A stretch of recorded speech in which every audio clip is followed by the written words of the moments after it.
Good evening, everyone. Can I please have a motion and a second to reconvene the public meeting? Motion. Second? All in favor? Aye. Aye. Can we please stand for the Pledge of Allegiance, followed by a moment of silence for our servicemen and women?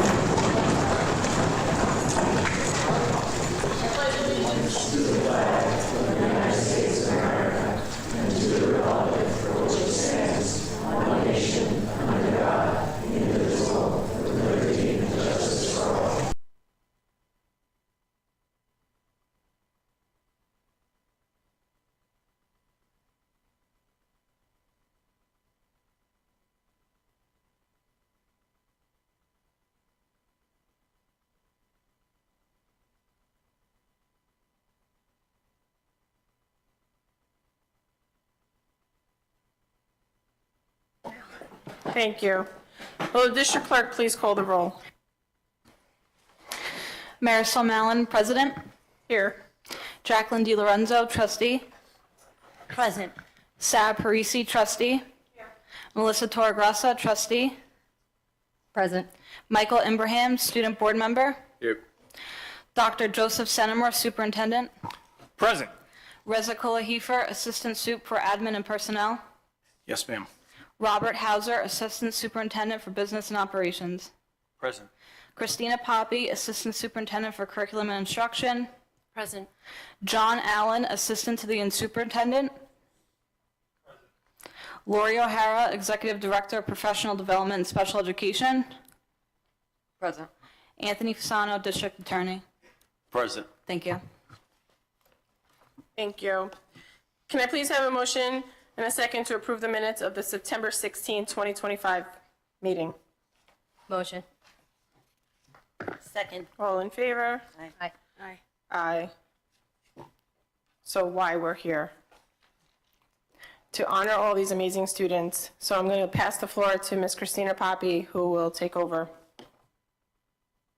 And Dr. Senimore. Thank you. Thank you. So welcome, good evening, everybody, our magnificent students, families, and our staff. This evening, we continue the tradition of honoring those students, all of you, who in the spring earned a perfect score on your advanced placement, New York State Regents, and/or World Language Examination. Tonight, we recognize 130 students, that's right, 130 students, with over 1/3 having earned multiple perfect scores. Yes, please, give yourselves a round of applause.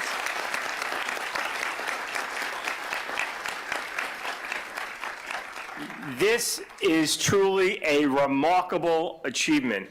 It's a source of pride for all of you, your families, and certainly our instructional staff, our support staff, our administrative staff, and the entire Connecticut community. Some of the students being recognized tonight are now freshmen to college, representing Connecticut with distinction. However, we are going to read all of the names and just know, in addition to how proud we are of all of you, how humbled we are by your accomplishment. This is truly remarkable. These exams are not easy. None of them are easy. And to earn a perfect score, and as I said, many of you, multiple perfect scores, is just absolutely incredible. So at this time, I'm going to ask Ms. Poppy if, she has her speaking voice, so she can join me up at the podium. And I know we have some of our principals and department directors. You are invited up on stage as well, and any members of the board who'd like to join us as well. We're going to call students up.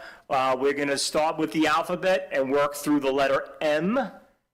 And then we'll pause and we'll take a shot, a photo, group photo of those students. Then we're going to continue with the alphabet through Z, take a group photo, and then we're going to have everybody come together, fill up the stage, and take a nice group shot as well. So again, Ms. Poppy, our principals and directors who are here, you can join us up by the music stand, which will serve as a podium, and any members of the board who'd like to join us as well.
Okay.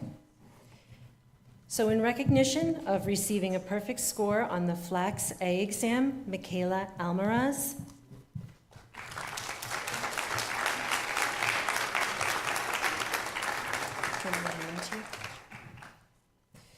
In recognition of receiving a perfect score on the FLACS B exam, Patrick Alvarado.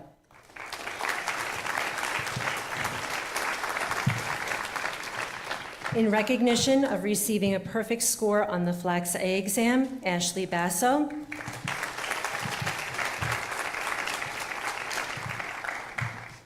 In recognition of receiving a perfect score on the FLACS A exam and Algebra 1 Regents, Randy Borja Shimbe.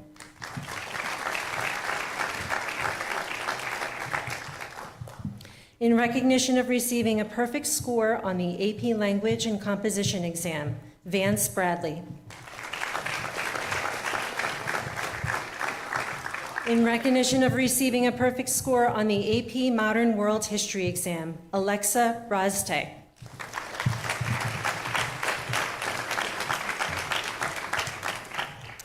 In recognition of receiving a perfect score on the AP Biology exam, Cole Bravado.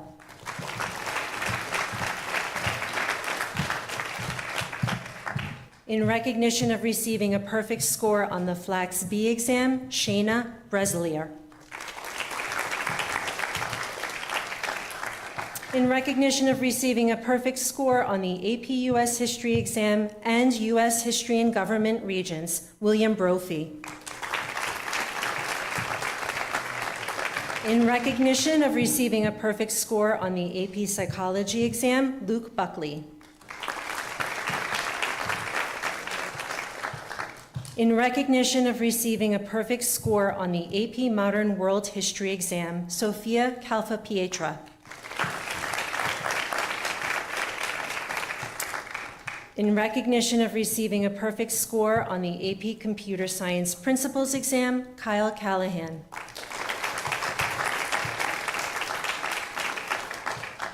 In recognition of receiving a perfect score on the AP Language and Composition exam, Leila Camacho.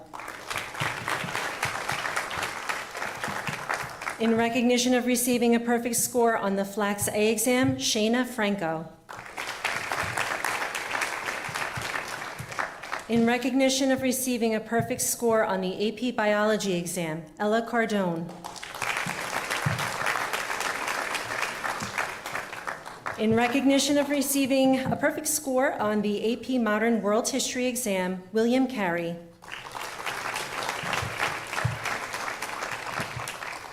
In recognition of receiving a perfect score on the Algebra 1 Regents, Jaden Chen.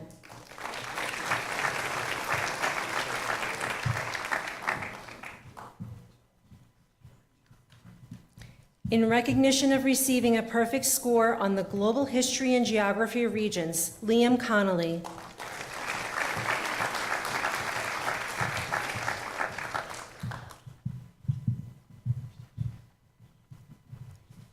In recognition of receiving a perfect score on the AP Modern World History exam and Global History and Geography Regents, Zoe Cuevas.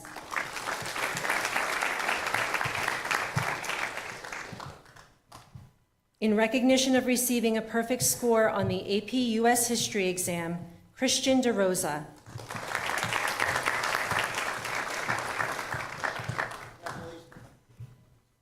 In recognition of receiving a perfect score on the AP Biology exam, Sabrina DeCapua.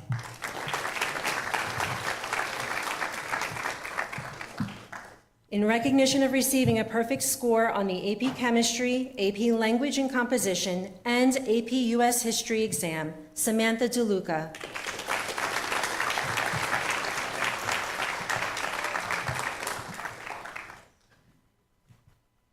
In recognition of receiving a perfect score on the AP Language and Composition exam, Ria Desai.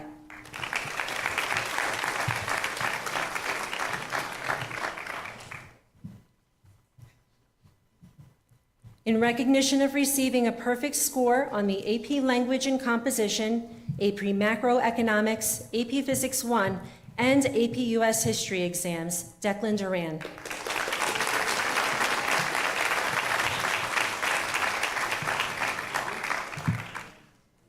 In recognition of receiving a perfect score on the FLAX A and Algebra 1 Regents exams, Daniel Ellers.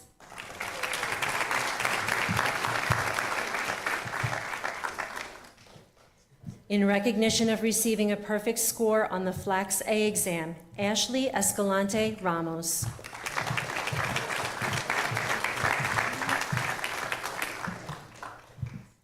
In recognition of receiving a perfect score on the AP Chemistry, AP Language and Composition, AP Macroeconomics, AP Microeconomics, and AP US History exam, Michael Fabry.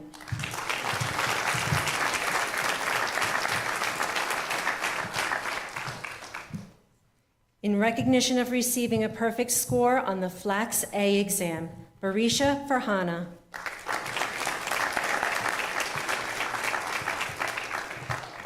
In recognition of receiving a perfect score on the AP Modern World History exam and Global History and Geography Regents, Gianna Ferry.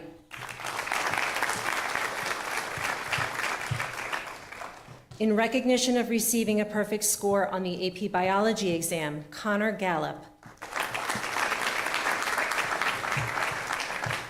In recognition of receiving a perfect score on the U.S. History and Government Regents, Tyler Gallup. In recognition of receiving a perfect score on the AP Language and Composition exam, Sophia Germano. In recognition of receiving a perfect score on the AP Physics exam, Kevin Gearloff.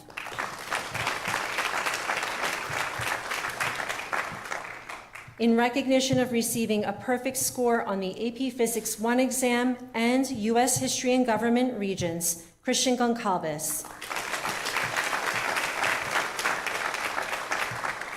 In recognition of receiving a perfect score on the AP European History and AP Modern World History exams and Global History and Geography and Physical Setting Chemistry Regents, Kimberly Greenwood.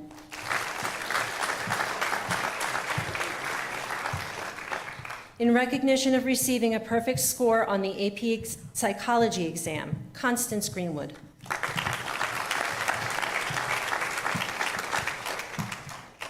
In recognition of receiving a perfect score on the AP US History exam, Ava Guiney.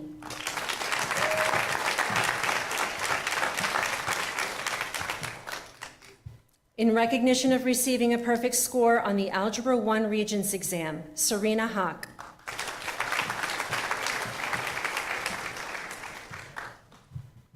In recognition of receiving a perfect score on the AP Language and Composition and AP US History exam and US History and Government Regents exam, Robert Hennigan.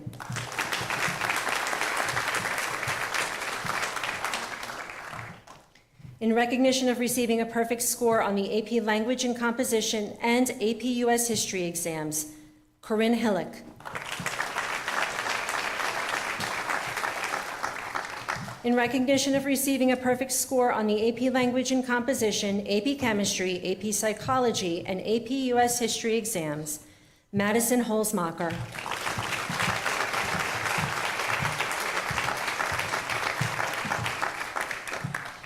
In recognition of receiving a perfect score on the Algebra 1 Regents exam, Brianna Homanyun.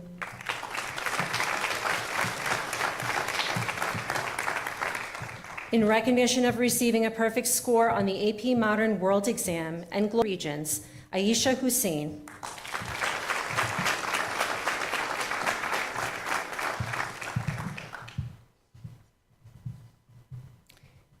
In recognition of receiving a perfect score on the AP Language and Composition exam, Michael Ibrahim.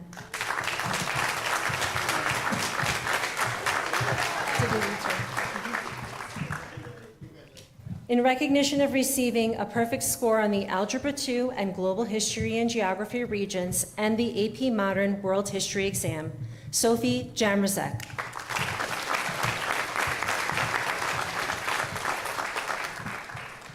In recognition of receiving a perfect score on the AP European History and AP Modern World History exams and Global History and Geography Regents, Nathaniel Johnson.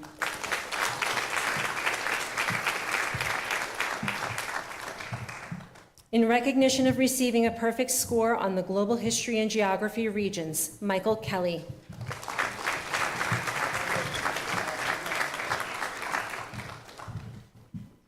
In recognition of receiving a perfect score on the AP Modern World History exam, Jake Lemura.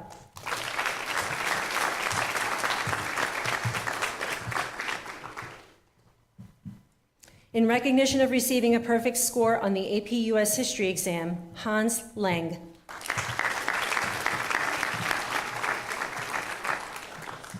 In recognition of receiving a perfect score on the AP World History and Flax B exams, Flynn Lavery.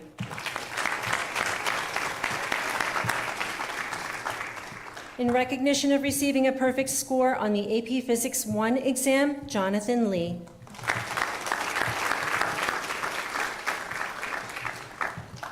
In recognition of receiving a perfect score on the AP Language and Composition, AP US History, and US History and Government Regents exams, Julia Ligorzewski.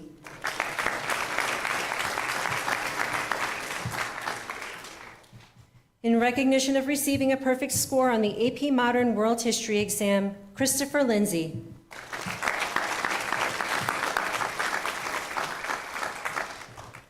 In recognition of receiving a perfect score on the AP Biology exam and Geometry Regions, Lily Longo.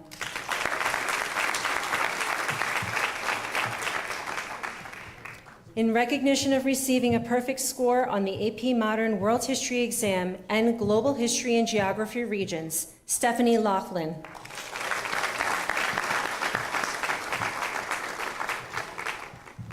In recognition of receiving a perfect score on the AP Language and Composition exam, Jawad Mahir.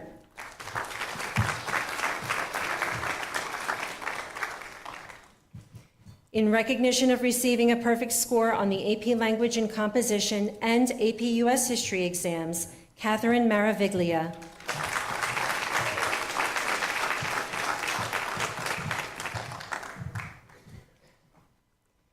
In recognition of receiving a perfect score on the AP US History exam, Anthony Morseri.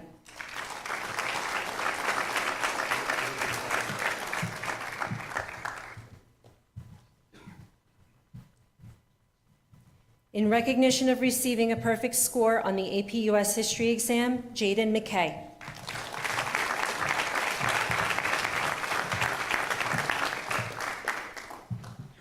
In recognition of receiving a perfect score on the Flax A exam, Malaya McInnes.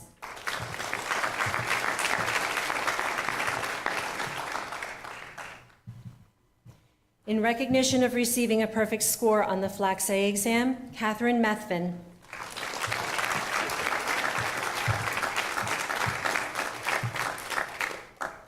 In recognition of receiving a perfect score on the AP Language and Composition exam, Sabir Maya.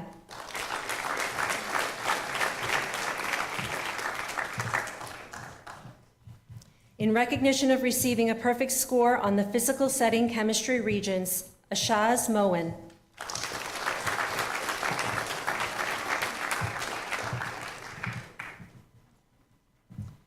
In recognition of receiving a perfect score on the Flax A exam, Caleb Muniz.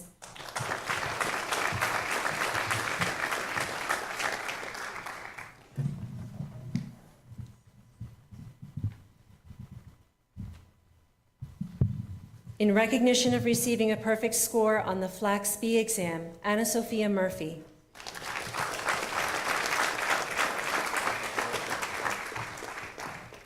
And we're going to pause here for a picture.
In case we missed a certificate, we'll absolutely get one mailed out. Also realize we have families watching at home. That's another reason why we're saying all the names, because some people are watching on the live stream.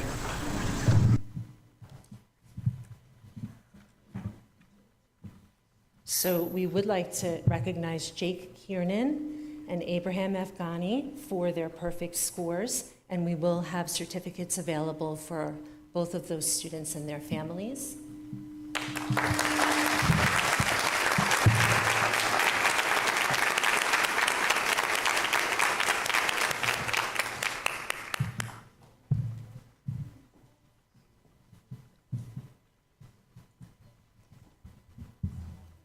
Continuing, in recognition of receiving a perfect score on AP Modern World History, Charlotte Jurov.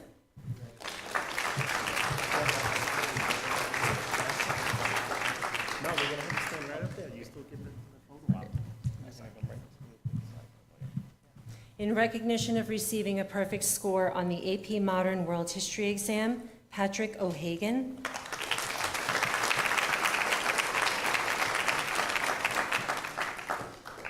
In recognition of receiving a perfect score on the FLAX A exam, Sophia Orlando.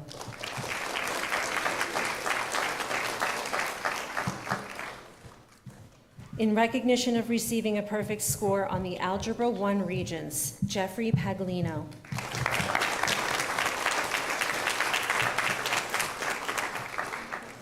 In recognition of receiving a perfect score on the AP Biology exam, Erin Palmieri.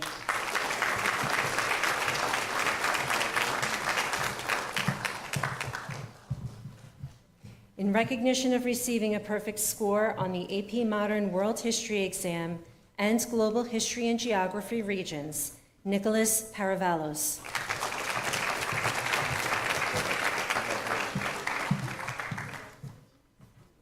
In recognition of receiving a perfect score on the FLAX A exam, Fernanda Paredes Guevara.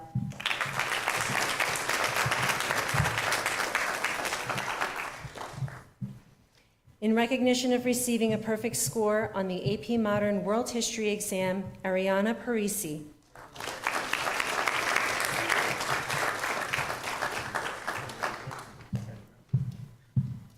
In recognition of receiving a perfect score on the FLAX A exam, Ashton Petrie.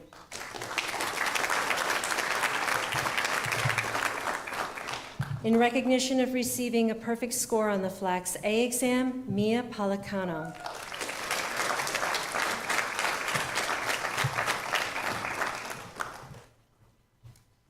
In recognition of receiving a perfect score on the AP US History exam, Haley Premer.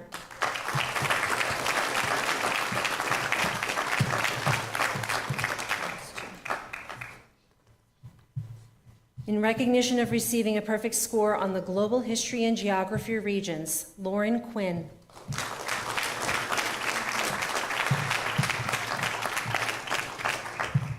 In recognition of receiving a perfect score on the Algebra 1 Regents and FLAX A exam, Alishba Qureshi.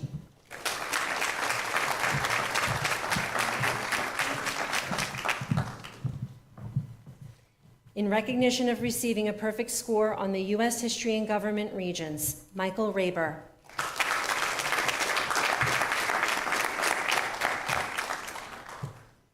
In recognition of receiving a perfect score on the AP Modern World History exam, Hira Raja.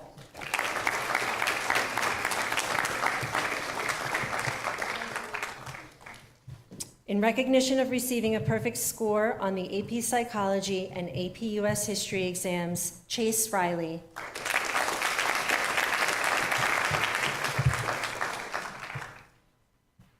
In recognition of receiving a perfect score on the AP Modern World History exam, Leah Rakowski.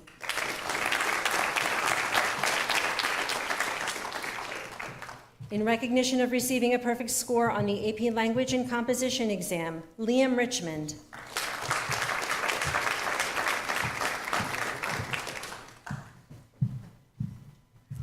In recognition of receiving a perfect score on the AP US History exam, Edward Romano.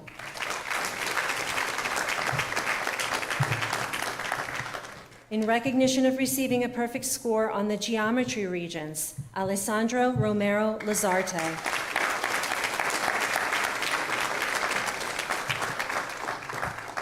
In recognition of receiving a perfect score on the Algebra 1 Regents and Flax A exam, Ethan Rong.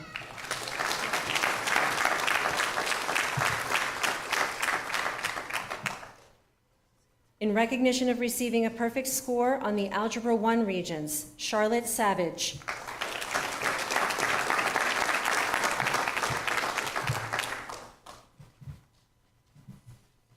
In recognition of receiving a perfect score on the AP Computer Science Principles exam, Caden Shackles.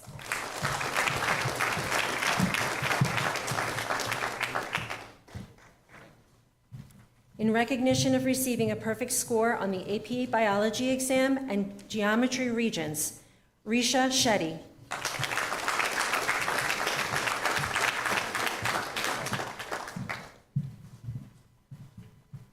In recognition of receiving a perfect score on the AP Modern World History exam and Global History and Geography Regents, Sharav Shuvo.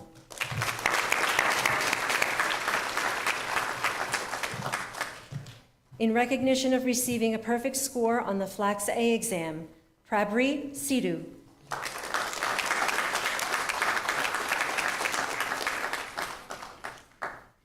In recognition of receiving a perfect score on the Flax A exam, Madison Simmons.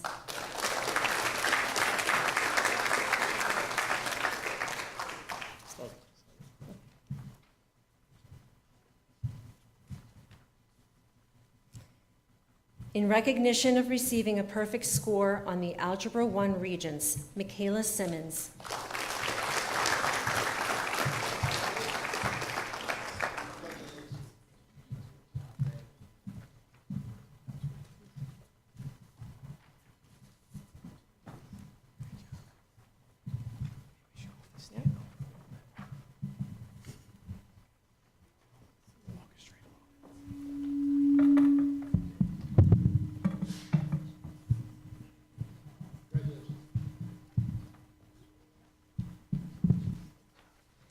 In recognition of receiving a perfect score on the AP Language and Composition and AP US History exams, Chloe Smith.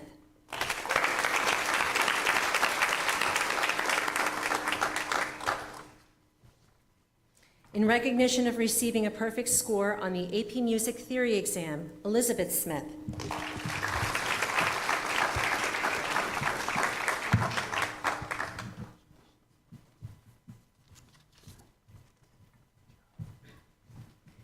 In recognition of receiving a perfect score on the AP Biology exam, Shin Hui Sun.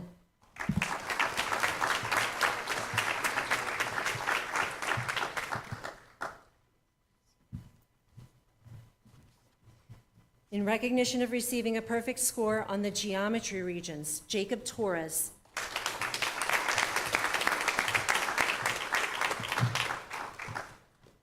In recognition of receiving a perfect score on the Flax A exam, Kaylee Uceda Chavez.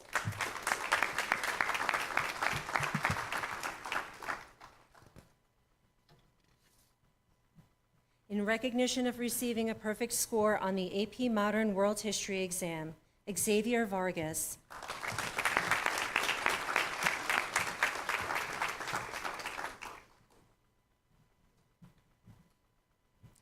recognition of receiving a perfect score on the AP Modern World History exam, Dylan Vecchiarello.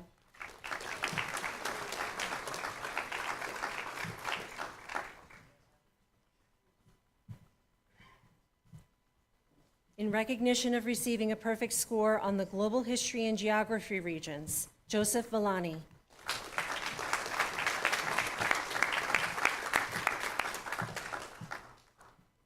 In recognition of receiving a perfect score on the Flax A exam, Adriana Weig.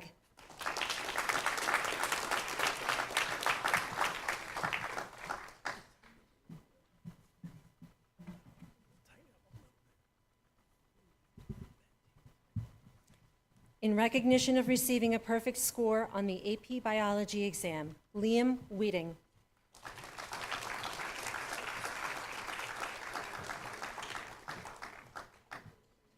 In recognition of receiving a perfect score on the Flax A exam, Anthony Wojas.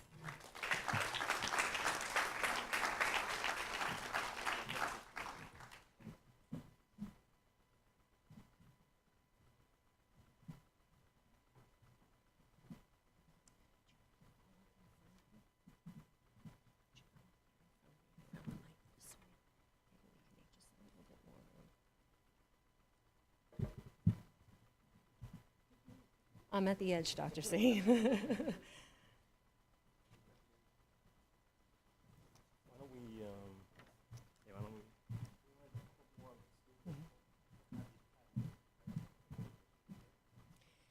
In recognition of receiving a perfect score on the AP Modern World History exam, Dylan Woolner Balfour.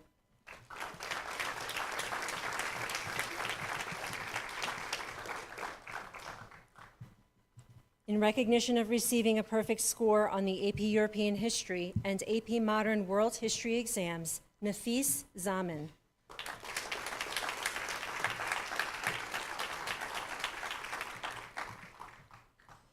In recognition of receiving a perfect score on the AP European History exam, Ilyas Zarini.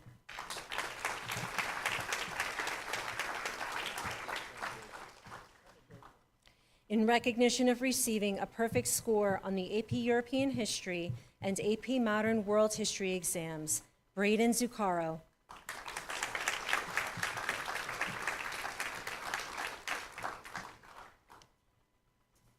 And if there's anyone who hasn't had their name called, please approach the mic while we kind of situate for our second photo op.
names. Many of them are graduates, and then we have some individuals who may have missed their first call, so I just want to be sure everybody's covered here.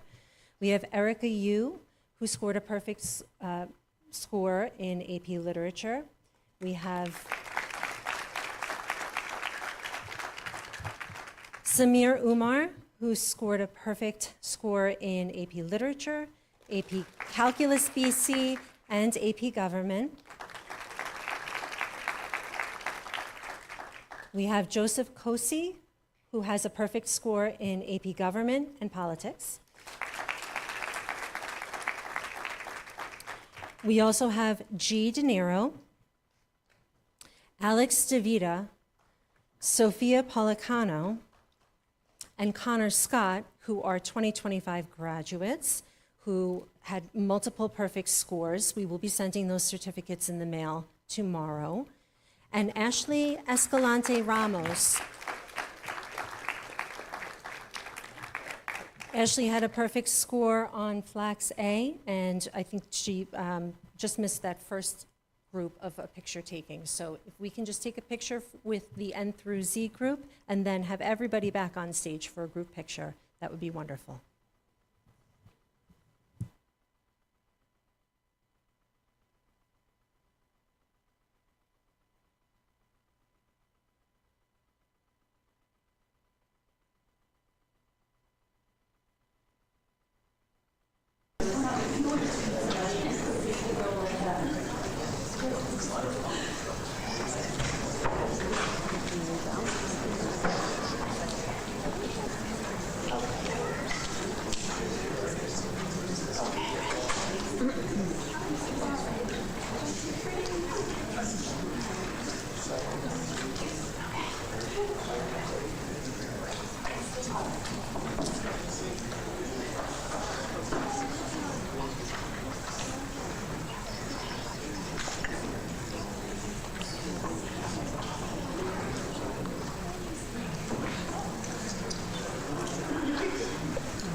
Declan Reichler.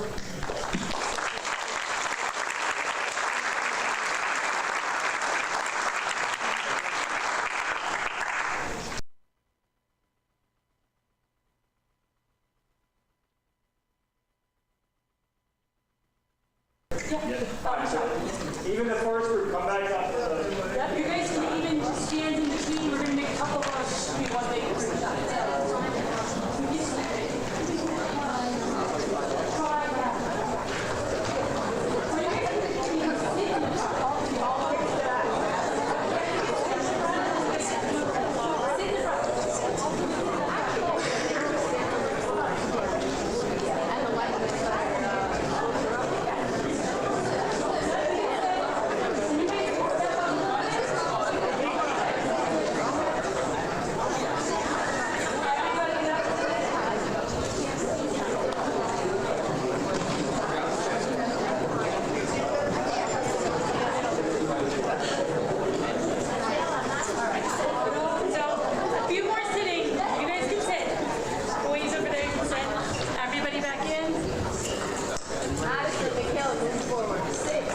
Yeah, you can move forward a little. You don't have to be all the way. Everybody take a step forward. Everybody take a step forward. There we go. There we go. Thank you. Okay, and if you're behind somebody, try to go in between so I can see your face. Madison. If you can't see my face, I can't see you. Okay? Yep, you can go over on the end more. That's fine. That's Madison. Come on. There we go. Yep, you can even go more on the side. I have more room down here. Yep, you can sit. All right. Oh, there's my call. All right, I got it. Okay. 1, 2, 3.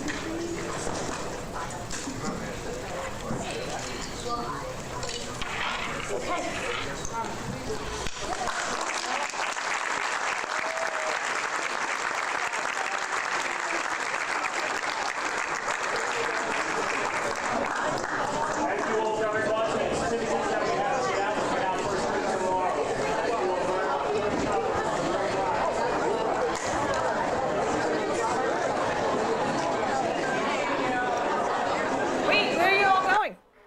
just kidding. Go home and study. Congratulations to everybody.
So a huge congratulations again to all the students, recipients.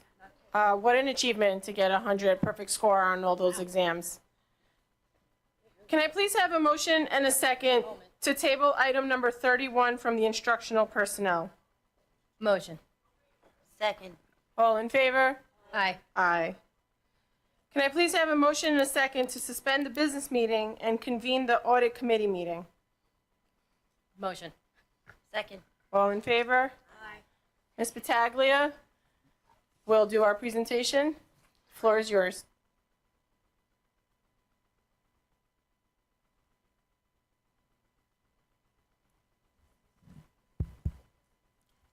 Good evening. I was going to go over the report for the facilities maintenance first. So this was our in-depth cycle report that numerous areas within the facilities and maintenance. We looked at the preventative maintenance. And most of these findings really have to do because you're transitioning into a new software. So you're going from School Dude to master library work orders. So I think a lot of these issues are going to be rectified once you completely transition into the new system. I do want to point out just a couple of items, though, that didn't have to do with the software. And some of them, it just really is, your policy has to just match your procedures. So it's either update the policy to reflect the common practices that's provided or change the procedure. So we did note that the policy you do have is to develop a 5-year capital asset preservation plan. And the district's required by the policy to update the plan annually. So if you're going to do it every 5 years, then you could just change the policy to state every 5 years. Similarly, there was another one. We just noted your capital asset accounting policy. The policy states 2,000 or more, but within your financial statements, it's 5,000 or more. So again, just making sure that everything aligns. Basically what your practice is versus what your policy is. Same thing with your capital asset accounting policy. It says annual physical inspection, and then it states that in your regulation to periodic inventories. So just making sure that you're following that. And the same thing with the maintenance and control materials equipment policy. So I didn't want to go into every detail because, like I said, most of the findings will be implemented once you go into the new work system order. But if there's specific questions, I'd happy to take them. Does anybody have any questions? on the facilities maintenance? The next is we do an annual risk assessment update, so we look at new areas. We don't go into too much depth like we do for our cycle report, but we do look at a couple of areas, and then we also have the status of the prior year findings we look at to make sure if they were implemented as well. This year, we looked at your state aid grants. Again, it was just policy. It's legally required that the board reviews it on an annual basis, so just add that to your list at the reorg meeting to put it on that you review that policy. There was some issues with the single audit report for 2024 from your external auditors, so we looked into those. We found the same stemming issues, so hopefully for June 30, 25, that you can rectify those situations once your external auditors prepares your single audit report. We looked at cash and investment management. We just noted that your third-party collateral should be part of your bank reconciliation process, so you could just add it to the treasurer's report to add that you are fully collateralized each month. And then the district's investment policy, that's a policy that's required annually to be reviewed. So like I said, you could just put it on the reorg meeting and just state that you reviewed that policy so that you could rectify that comment. The next is just we saw, as of the November 2024 bank statements, we noticed that there was some old outstanding checks. We have been notified that the district did clear it up for their external audit as of June 30th, 2025. We also looked at capital projects this year's, and again, there was just for the form SA 139, request for approval for financing.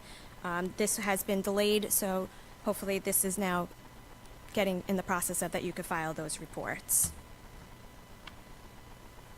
We also looked at the capital assets. There was a couple of items that we noted that were not capitalized for the June 30th, 2024. So hopefully they will be added to the June 30th, 2025 financial statements. We also looked at your transportation, and I'm happy to report that we have no recommendations at this time for the transportation. And we also have the status of prior year recommendations. Some have been implemented and some are in process, or some have are in process, like I said. And for this year, we are recommending that we look at your capital assets. We have not looked at capital assets here, so we wanted to do an in-depth cycle on that. But we would happy to hear from the audit committee if they had a specific area that they wanted us to hone in for this year. You don't have to make a decision today, but just think about if that's an area or if there's another area of concern that you want a in-depth cycle from us. And if there's any questions, I'd be happy to take them.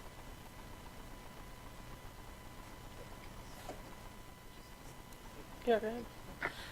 Yeah, no questions really, viewer, just that when I went through all of this, I noticed, some things that seem to be just like a lack of oversight or not using something that we have at our fingertips, like there was that school dude thing that was on there, things that we should be using to their full potential.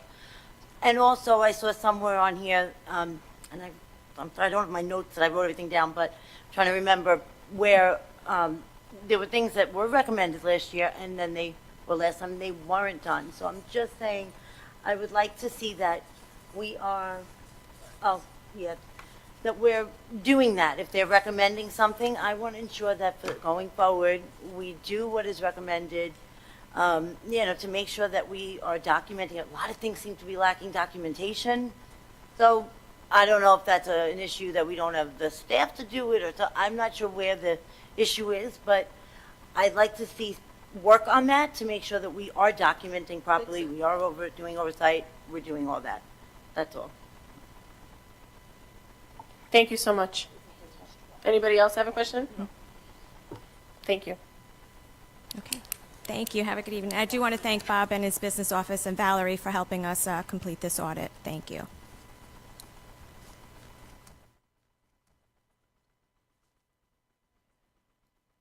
Can I please have a motion and a second to suspend the audit committee meeting and reconvene the business meeting? Motion. Second. All in favor? Aye. Do we have Orba here by any chance? SEPTA? PTA Council? Okay. I will now open the floor for the first open public comment portion of the agenda. I will call individuals forward one at a time. Please wait for my acknowledgement before stepping up to the podium. You should have received a number card from security on your way in. If you have not, please see a security guard in the back of the room. Any person wishing to address the board shall address the board president. Comments should be kept as brief as possible and relate to school matters only. Each person will be limited to 3 minutes for one or more topics. Individual employees, parents, or children should not be identified by name, title, position, grade, or building. The use of foul language and threatening comments will not be tolerated, and the board will consider a recess until order is restored. In accordance with Policy 1230, public comment will not exceed 30 minutes. If there are additional persons wishing to speak, the board may consider a motion to extend the time. Number 1. Good evening. I'm just going to ask that you press the button. There is no button? I'm Never good. mind. Okay.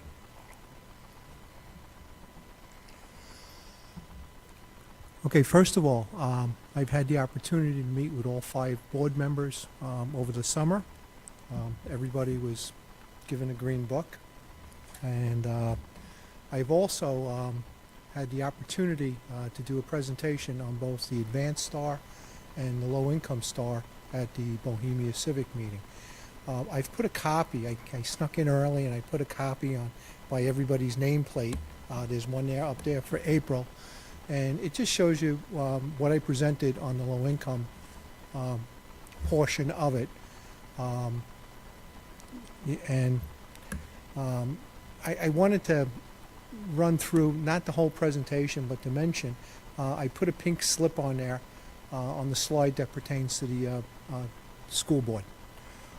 We've missed 4 years of increasing this level to an acceptable level, matching the state, our neighboring school districts, the town, and the county.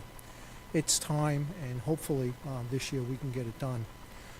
The information, I've reached out to Bob Hauser and the rest of you folks by email, is due soon from Ann. He's reached out to Ann, and we're expecting to get that in soon. I hope at that point we can start looking to get this done. I've been asked to do this at the library, and there's some other senior groups. My goal now, this started out with a couple of my neighbors that were hurting and deserved this tax break. And now for me, it's changed a little bit. I want to get this word out to as many people as possible that qualify for this program. And I need everybody's help. We're fortunate in this district. It's a very low percentage of people that qualify for this, so that's good. We don't have a lot of low-income seniors, but for those people that do need it, it's really, really important. There's at least 226 households in this district that could qualify for this in the past. This level hasn't been increased in over 30 years. It's just mind-boggling. Again, our neighboring school districts, Hopog, Sayville, all are up at the higher level.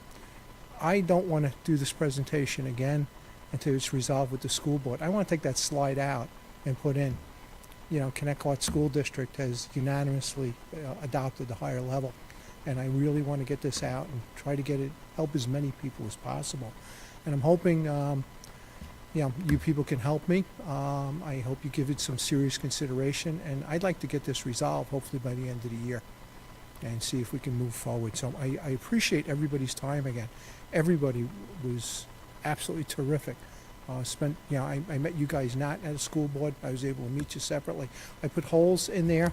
You can put that in the back of the slide. I would ask if you could just review it a little bit. It'll give you a reminder of where we are with the program. It gives you where the county is. It gives you where the town is. And like I said, this is a small percentage of our community. These people need our help, and we need to do the right thing. And the right thing is this year. We shouldn't go any further. We've missed 4 years. Let's catch this in year 5. I appreciate, again, everybody's time. Thank you so much. We're actually going to have a discussion about that later during board discussions. Ms. DiLorenzo has it added for one of our discussion items. But thank you for bringing it up. It's an important topic to discuss. Thank you. Number 2.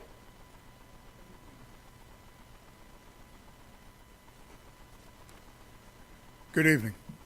I don't think I need this, but I'll use it anyway. My name is James Edmonds. I am a 60-year resident of this district. I am a graduate of this school system, 1974. I have 3 children who went through the entire district, K through 12. All 3 graduated in years 97, 99, and 02. All of them were involved in the music program throughout their time in the district. Okay? I don't come to these meetings because my kids are out of school, and I do what I have to take care of everything. My oldest graduated in 1997, my son graduated in 1999, my youngest daughter graduated in 02.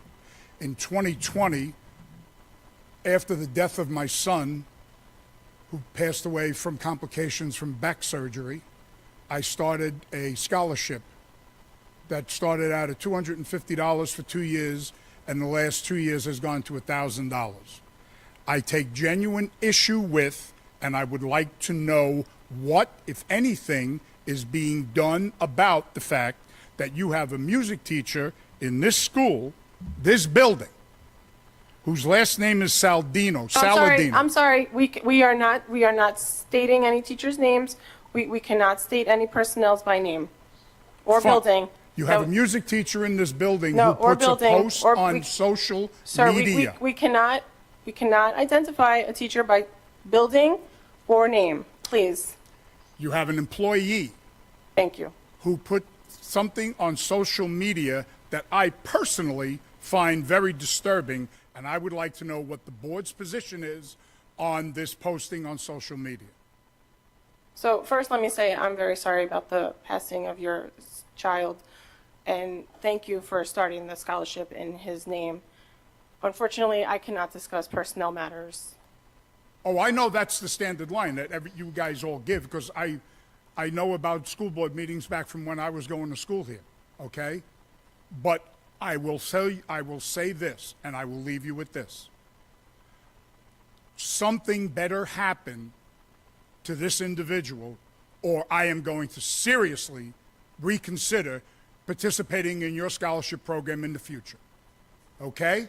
It's a scholarship for kids from the music department. It is specific for the music department. And I can guarantee you that if my son were alive today, who it's named after, he would have severe problems with this educator's personal beliefs being posted on social media the way they were. For those that are not familiar, let me make you so. He posted a picture of himself with the following on it. If you think we're cold-hearted assholes now, Sir, just sir. wait until Trump dies. Sir, I'm repeating what the man said. I understand, but we're going to try not to use vulgarities, please. I'm using words I that the understand man that- said. I understand that you're I'm quoting. not making this up myself. If you have an issue with the language, talk to him. Thank you so much. Thank you. Number 3. You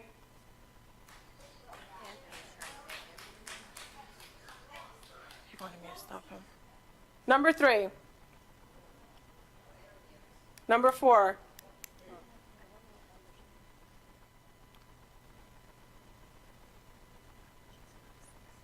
Number 5.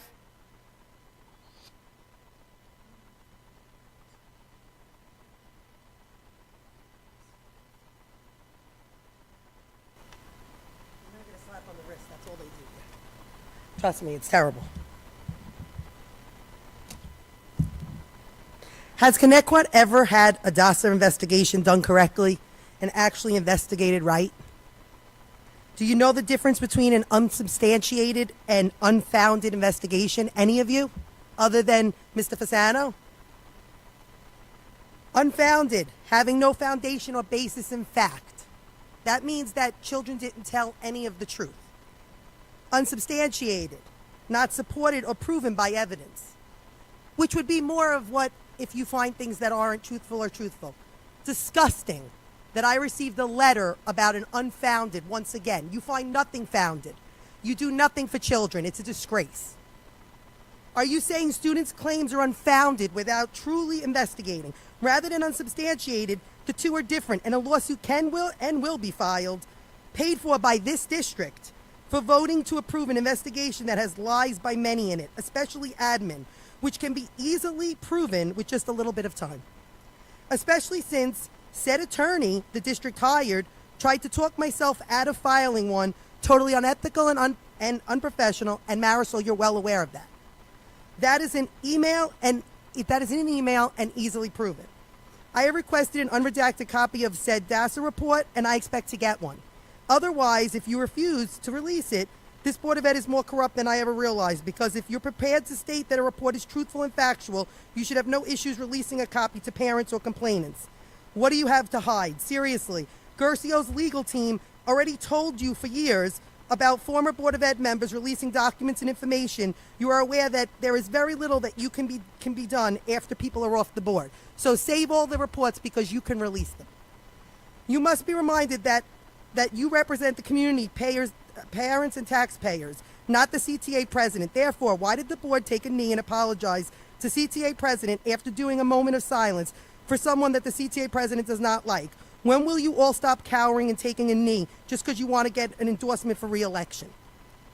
You should be ashamed of yourselves for not standing against this hateful email and standing united against hate and assassinations on a school, college campus over words. No matter what your religion, political, or educational beliefs are, no one should celebrate an assassination on a college campus. Disgusting. This Board of Ed has done many over the years moments of silence. It was never an issue. Now it's an issue. How dare you take an email that has my name in it as a community member and parent in this district and approve it? And apologize. You should be embarrassed. You're supposed to represent us, not him. Lastly, admin and teachers called for letting me know how annoyed they are about the Board of Ed's clear corrupt agenda behind closed doors. Consent agenda tonight from 323, where a man who shall not be named used days, and this board is giving those used days back, in is complete disgrace, biased acts of cronyism. And friends on the Board of Ed, April trying to campaign, have any of you actually done your due diligence and read the email sent by admin and him to the Board of Ed? Another left from elementary school in 323. Are you reinstating everyone's days consistently, or are you only reinstating your friends through backdoor deals? Thank you. By the way, I will be posting the emails from Linda Adams when I was on the board tonight. They will show, without a doubt, that you guys are doing things that is beyond corrupt. Number 6.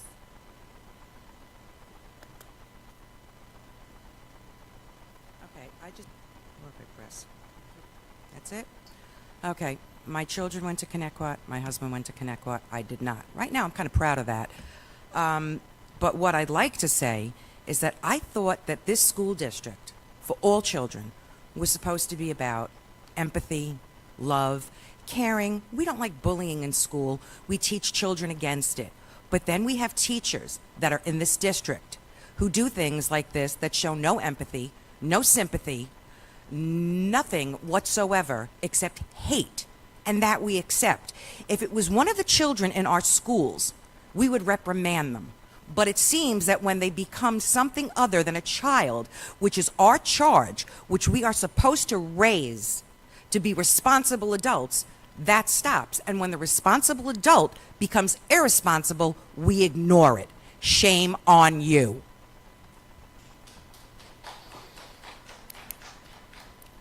Number 7. 8.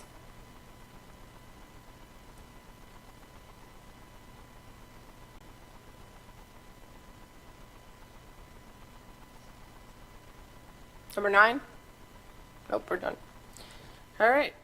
Can I please have a motion and a second to approve the first reading of policy 0100, equal opportunity and non-discrimination, policy 0110, sexual harassment, policy 0110.2, sexual harassment in the workplace, policy 0110.2-E, sexual harassment in the workplace exhibit, policy 0111, sexual harassment grievances under Title IX, Policy 0111-E, sexual harassment grievances under Title IX exhibit.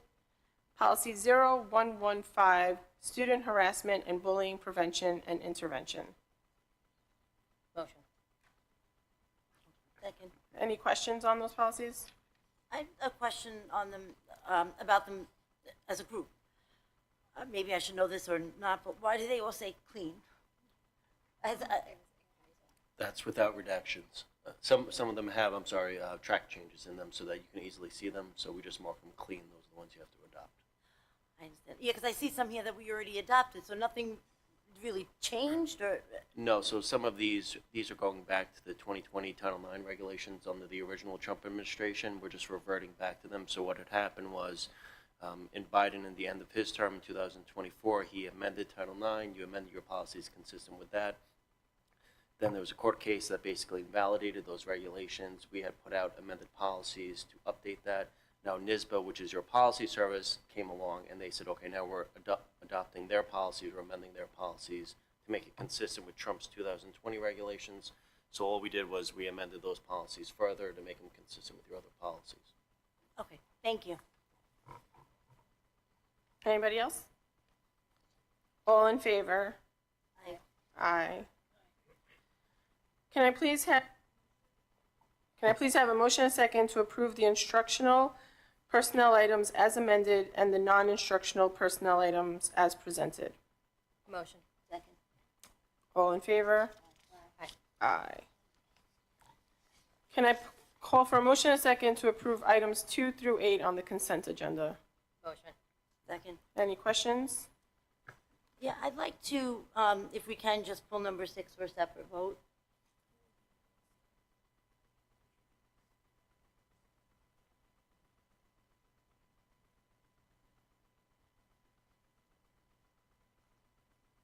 Okay, sure. Can I call for a motion and a second to approve items 2 through 5 and 7 and 8? Motion. Second. Any questions on those? All in favor? Aye. Aye. Can I please have a motion and a second to approve item number 6 on the consent agenda? Motion. Second. I'll do a roll call vote. Ms. Parisi?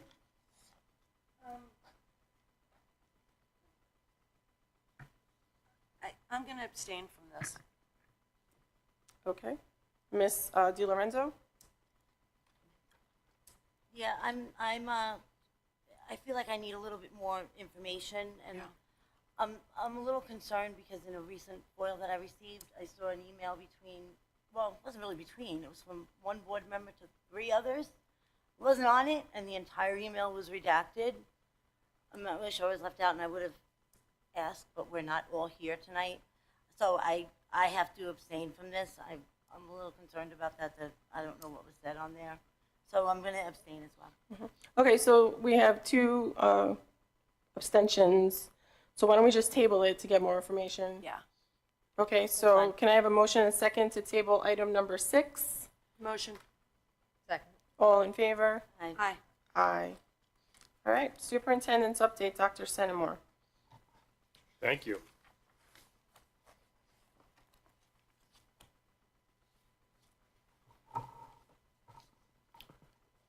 So our elementary faculty have begun to receive professional learning through iReady in order to facilitate data analysis at the school and classroom levels. iReady is used in our elementary and middle school levels as a diagnostic to measure student reading and mathematic growth. Recently, through the curriculum office, parents received reports on their students who took the 3 through 8 state assessments last year. We recently had 2 Connecticut High School students, Declan Duran and Michael Fabry. They received letters of commendation from the National Merit Scholarship Program, so congratulations to them. We have one of our seniors, Mohammed Omir Latif, from the high school, is the lead author on a research paper on epilepsy that was just published with Cornell University. The paper stemmed from his work at Brookhaven National Lab this past summer as part of his time spent in the high school research program. Congratulations to him as well.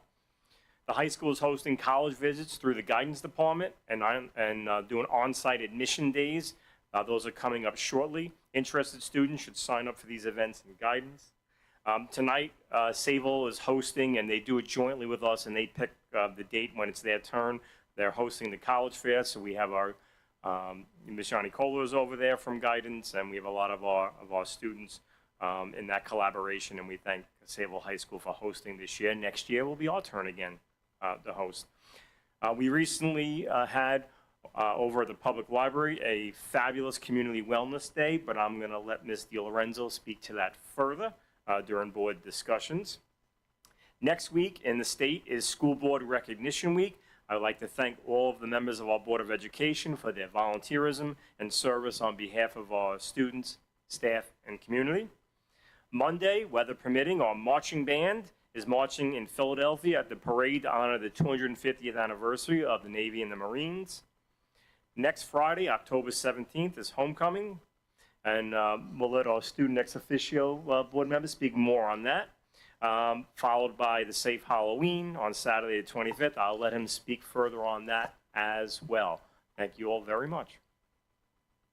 Thank you. So, Mr. Ibrahim had to leave, but before he left, are you Mr. Ibrahim? Did he leave you with a message? Oh, because he left me with a message. So he actually wants to invite the board to homecoming. The only information he does have is that it's next Friday. The 17th, I don't have time, but so that's what I have from him. Board of Ed committee reports. So we have the Emergency Management Committee. That's myself and Ms. Torregrosa. So, I mean, not much can be said because that meeting has a lot of sensitive information that is spoken about in there. But one thing I can say is to please remember for all the staff to keep the doors in a locked position, closed and locked position, and to make sure that ID badges are visible and identifiable for both students and staffs at all time, because we want to make sure we know who's in the building.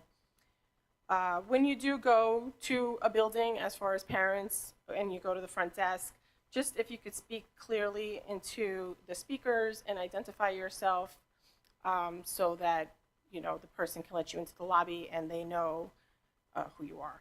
And one other issue is Ubering and DoorDashing to the schools. It's becoming, it's a convenience, right? Like, I've done it, but we don't know who's coming into our schools to drop off the food for our children or our staff. So if we can try a central location in each building to make sure that the food is dropped off there, the Uber driver would identify themselves also, or the fast food delivery person. So that's what I have for the safety committee or emergency management. And then disability awareness is actually also me. So we had, well, it's actually Ms. DiLorenzo, but she couldn't make it the last time. Unfortunately, I'm the alternate, which I wish I could not be the alternate, but I am. So there was a lot of great things that were spoken about at the disability committee meeting the last time.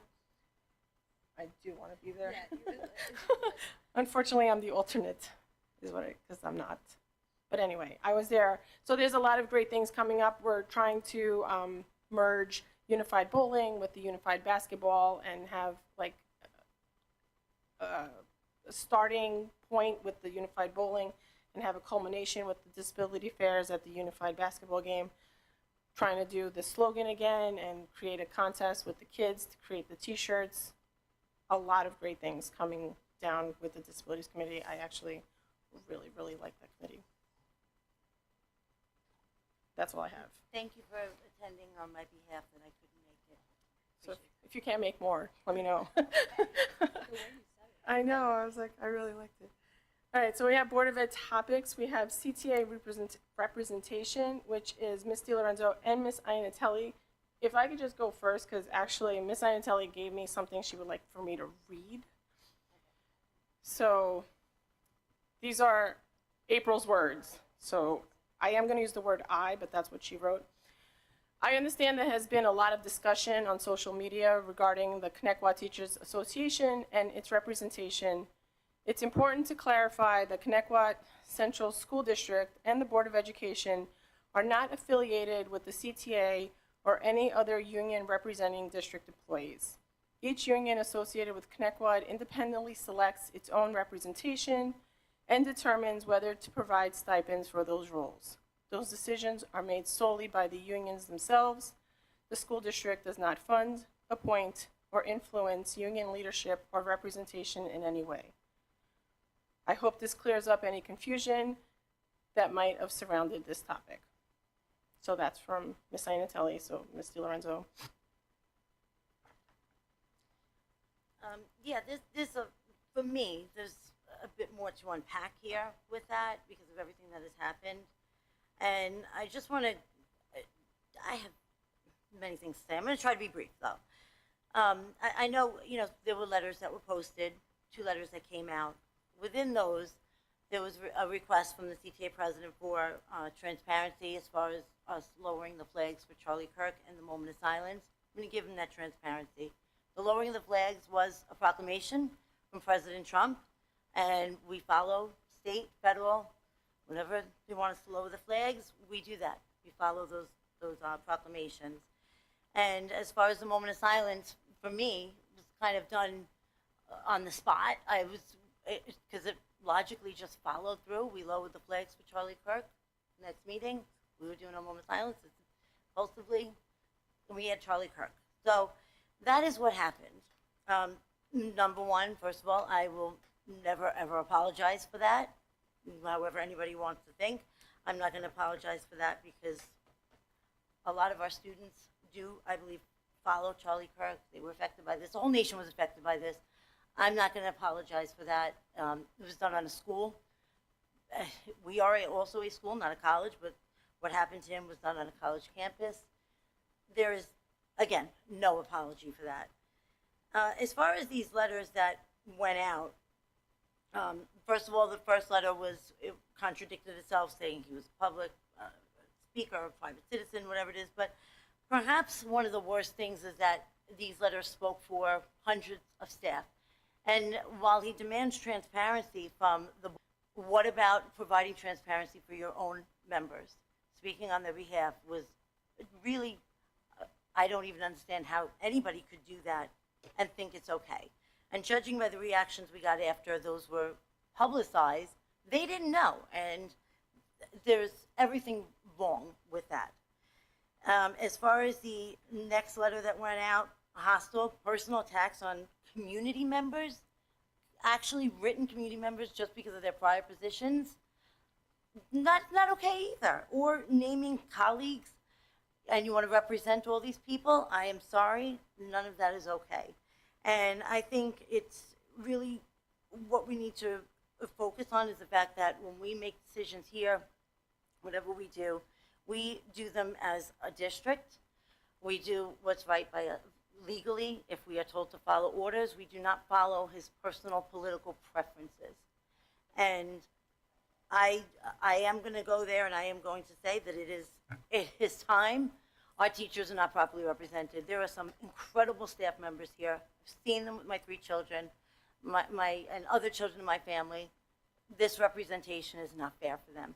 It is not fair. Nobody should be speaking for these people without their consent. So, and again, I will never apologize for asking for the moment of silence for Charlie Kirk or for honoring him by lowering the flags. So I actually have my own statement that I'm regarding that moment of silence. So I would like to address the moment of silence at our last meeting. To be clear, I did not apologize for the moment of silence. What I said was, and I quote, "I have to agree and say that it is on me that I was caught so off guard. School should always be apolitical." End quote. My statement was not in reference to honoring or failing to honor anyone, rather an acknowledgement of being unprepared for a situation that understandably could carry political associations. I also never claimed or stated to have been set up, nor did I mention any trustee by name, ever. My words were misrepresented. I want to assure our community that my intent has always been and will remain to keep our schools a place of learning, respect, and unity. All right, we have open school nights. Also, Miss Iannatelli, which I have a statement to read from her. Again, she couldn't be here, but she left me notes. So she says, I want to extend a heartfelt thank you to all the staff who participated in open school night on September 18th. Your presence and engagement made the evening meaningful for our families. A special shout out goes to Mr. Majeski, one of our talented ceramics teachers, for going above and beyond.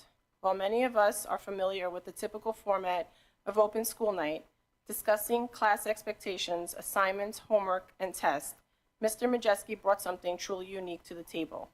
He made his session interactive and memorable by giving each attendee a piece of clay and guiding us through the process of making a pinch pot. He even demonstrated how to add flair by scoring the clay and then collected all the creations to be fired in the kiln. Once they're ready, our children will have the opportunity to finish them in class. This hands-on experience gives us a deeper appreciation for what our students will be learning and creating this year. It was fun, engaging, and a wonderful way to connect with the curriculum and making me want to take a ceramics class. Thank you again to everyone who made the night a success. Does anybody want else? Open school night? English 12 honors, also Miss Iannatelli. So she says, I know I spoke about this over the summer, but felt we needed to revisit. I spoke to many parents at open school night, and most of them were not aware that English 12 honors offered 6 college credits. Rename the class, so it reflects that it is now a college level course. I know we discussed this over the summer, but I felt it was important to revisit. During open school night, I spoke with many parents, and a surprising number were unaware that English 12 honored offered the 6 college credits. It seems like a missed opportunity to highlight the value of the course and better inform families. Given that this is now a college level offering, I strongly believe the district should consider renaming the class to reflect it's a college course with credit potential, a title like College English 12. Marisol can speak more about suggestions. So she says this because I did say to her, my daughter took a college Spanish class and it was called College Spanish. So there was no misconception. You knew it was a college course. You knew you were getting college credits. So Ms. Poppy, I don't know if we can look into perhaps naming that English 12 college or English college 12, I don't know. Renaming the course in some sort. We certainly can. All right. EMT firefighter elective, Ms. DiLorenzo. Yeah, and we have a lot of, different courses through BOCES or anything. Do we have anything, EMT firefighter, if we don't, can we get something like that? I know the fire department is always looking for people, for help, volunteers, whatever it might be, something to, teach our students about this. What do we have available for them here? And if we don't have anything, or if what we have is not sufficient, can we enhance it? Can we do anything for it? What do we have? So thank you for bringing this up. We do offer an emergency medicine elective through our science department, but I double checked in anticipation of this particular topic, and the students don't accrue enough seat hours or seat time in that course to pursue a cert for EMT. So it may put them on a trajectory toward pursuing that independently, but the course can't guarantee that. But we do offer that option, and perhaps it inspires some students to kind of continue in that pathway. Is there any way to, like for a school district to do that, where they can offer it so that they can take it to that next step? It's something we can certainly look at and look into as we're developing our course offerings for 26-27. Perfect, thank you. And I wonder with that, because is that pretty restricted to like EMT? So because I know that firefighter was mentioned, I wonder if there's a way to kind of almost like a first responders in general, and I know our police department's they're wonderful. They'll come in, they'll talk, you know what I mean? So I don't know if we can hone in on it, make it something that we can get to that point, and also expand it a little bit in what's involved within. It sounds like it could be a really cool option. We can absolutely explore any and all of those types of opportunities. Community Wellness Day, Ms. DiLorenzo. Oh, one of my favorite things to do, Community Wellness Day, and thank you, Dr. C, for, bringing that up and passing the mic down here. It is, once again, we had an incredible event. It was our third one. It was done many, many years ago under Gail Santo. It was done back then, but then, of course, it stopped like everything. COVID never happened again. But it came back. It came back 3 years ago. We had over 400 people, over 500 people last year. This year, over 700 people attended Community Wellness Day, where we had close to 50 vendors. Melissa was one of our vendors, so thank you for being there. Marisol attended too. Thank you to everybody that attended. And it was something. We had food vendors in the cafe area. We had the vendors outside, the massage vendors actually brought their tables. I wish I could have sat there, but I did not have a second to breathe. But it was incredible because they did bring, okay? She was like, Oh, you did. I did not get that opportunity, and they offered, and I said, I just can't. I don't have time. But it was really something to see everybody come together. And, that's one of my, while I love, of course, because that's our library, that's my library, I love seeing people there. But one of the biggest things I love about it is seeing people happy. Because for me, mental health, yes, it's so important. But, sitting with a therapist isn't always what somebody wants. It isn't always what's going to work for them. Everybody's individual, so their needs are individual. What's going to help them, maybe joining the sports team is what's going to work. And that's why I love not only do we have the mental health, but then we have the sports, Connecticut United Soccer, Connecticut Little League, we have the Boy Scouts, Dragon Gate, Give You All Sports, and plus all the mental health we had there, and the community groups, Connecticut Cares. And it really is, it's wonderful to see everybody come together and everybody's happy. The raffles were something everybody loved. It like 30 raffles went out, and it was such a great effort by the committee that we have, led by Dr. Pisani. We have a committee of some of our staff. Parent is on there, and the kids that help out too. Our civics kids, what a huge help these kids are. They're so respectful. They're great. We had our Thunderbird there. I'm going to say Thunderbird. Yes, we had running around. It was really wonderful to see everybody there together, enjoying themselves. And thank you to the library for hosting this. Thank you to our vendors. And we look to hopefully we'll just keep it going and keep it growing. So I'm just going to piggyback off of you. It was my first time that I was able to go to the wellness event. It was the first time I was on Long Island, not out of state, at a soccer meet. It was amazing. It was truly amazing to see how many people were there. I did get a massage. It was glorious. It was glorious. It was so good. I like the way everything is set up by all the different things are together. So you have the sports, you have the mental health, you have the food section, you had, the therapy sessions. I like that they were organized in that fashion. It was just an amazing event. I loved talking to everybody. I loved going to all the tables. I even won a prize. It was amazing. I did. So thank you. Thank you for all your hard work. It was great. Dr. Pisani too. So we have the low income senior tax break. Ms. DiLorenzo. Okay, yes, as we heard the gentleman before, who's been such a strong and really a great advocate for this, and he was fantastic at our civics meeting, telling us all about, giving us an update on this. So I would like, again, I know we brought this up, I don't know if it was the last meeting or the one before, another update perhaps on where we're at with that, because I do want to see us giving these seniors their tax break. I want to see it happen, for me, as soon as we can. So have we spoken to the town, like where are we at in this process?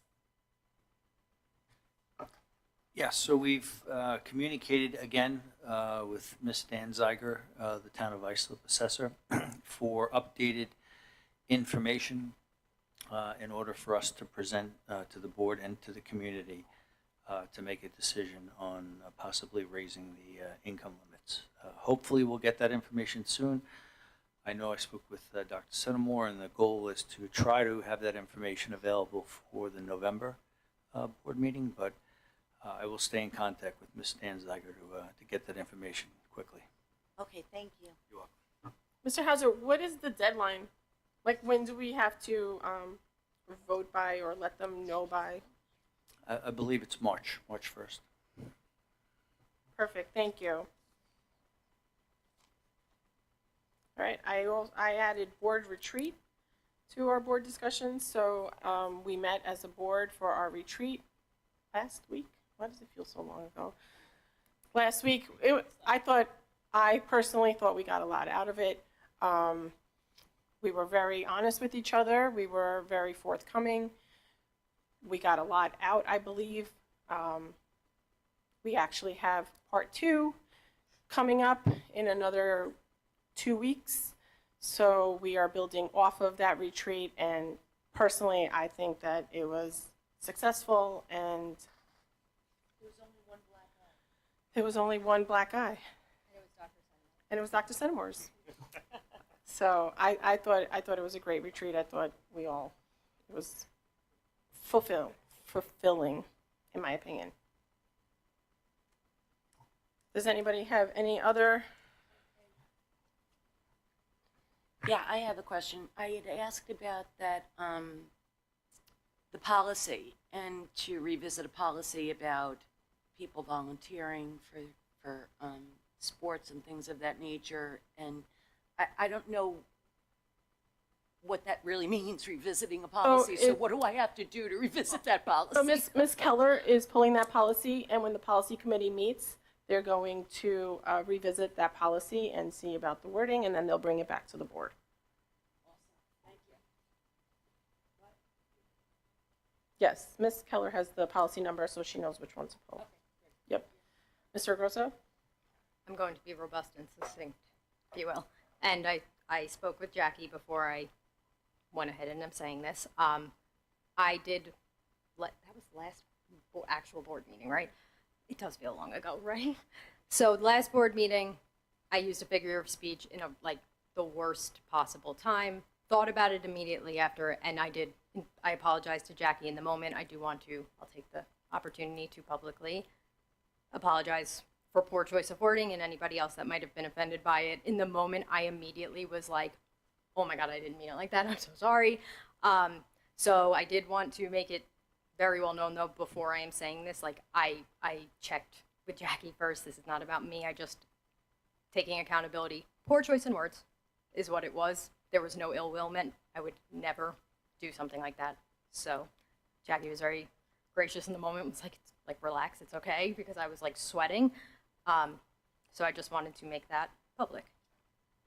Thank you, Melissa. I absolutely appreciate that. And I do believe, like I said to you at that moment, I said that there was nothing meant in that. And I knew that. I can tell, I could just tell there was nothing, figure of speech.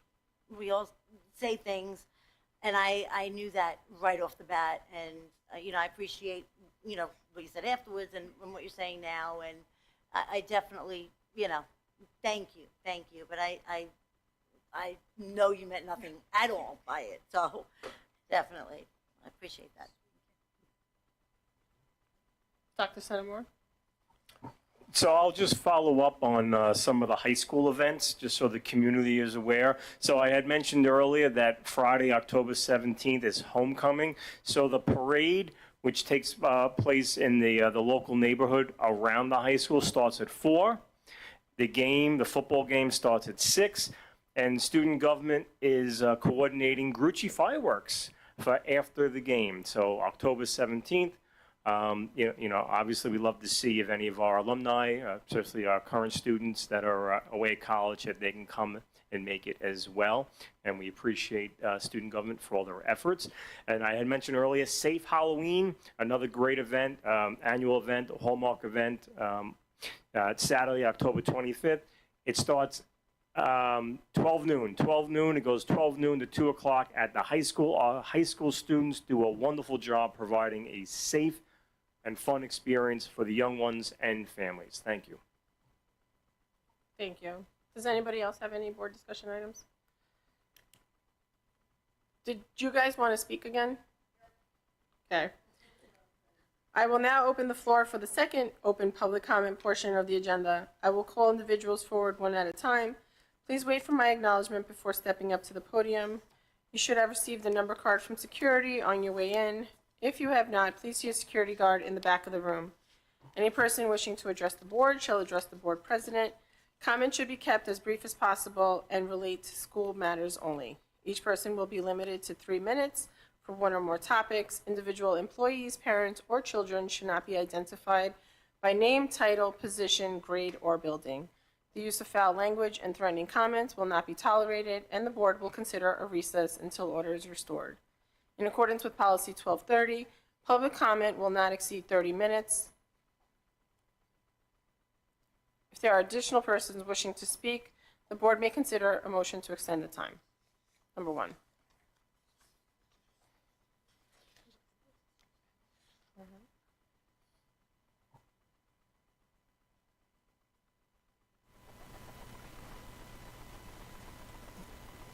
I'm just going to finish where I ended. So did you guys know that there are emails? Marisol, I know you do know. There are emails from 3/10/2023 all the way for that month. You should really go back and read them. Requesting that from thou shall not be named, requesting leaves of absences. There are other people at the same exact time that took leaves as well, and that's why I was contacted by administrators who felt that it is not fair. I was also contacted by other staff, teachers, and other units who all said, Jackie, you're one of the few people who come up and actually tell it like it is, which I will, because I lived through it. You guys are gifting public funds of upwards of $20,000 in the form of days already taken. They were not forced, they were taken. You're setting a dangerous precedent and example of pure stupidity and corruption. Are you all up there to help your buddies, or do you actually believe kids first? When will you actually do something, anything, to move education forward? All over social media, rankings are tanking at Connecticut, and your go-to is no goals, no vision statement, no new vision, no goals committee, which all of this should already have been done, and just giving handouts to friends and making more corrupt backdoor deals, trying to change what other supers and boards did. You can disagree with me, but I state the facts, and the facts are in the emails. None of you follow facts. You are strictly doing things that can get you all in the media, and not in a good way. Is there a reason you are all pushing off foils?